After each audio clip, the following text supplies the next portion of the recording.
मित्रांनो, आताच एक नवीन यादी आली आपल्या इंडियामध्ये. लिस्ट गव्हर्नमेंटने डिस्क्लोज केली. 10 श्रीमंत आडनावं गव्हर्नमेंटने केली की कोणी अनऑफिशियली केली, पण केली. त्यात एक पण मराठी सरनेम नाही मला आढळलं.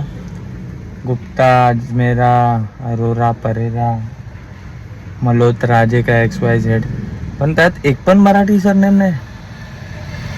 ऐकून मला तर खूप वाईट वाटलं. तर मी एक चॅलेंज घेतलं आहे. 300 दिवसामध्ये 1 करोडचा बिझनेस बिल्ड करणार आहे. 300 दिवस. Already we are into business, पण मी स्वतःचा नवीन स्टार्टअप उघडणार आहे. 300 दिवसामध्ये 1 करोडचा बिझनेस कंपनी उभा करणार आहे. मी डेली अपडेट्स टाकू नाही शकणार, पर तरी पण एका आठवड्यातून एक व्हिडिओज तुम्हाला मी टाकून जाणार. पण गाईज, चला काहीतरी नवीन करूया. आणि याच्यामध्ये आपण नवीन फक्त बिझनेस बिल्ड नाही करणार आहे, तर 300 दिवसात 10 नवीन मराठी उद्योजक पण घडवणार आहे. लेट्स गो करून टाकूया.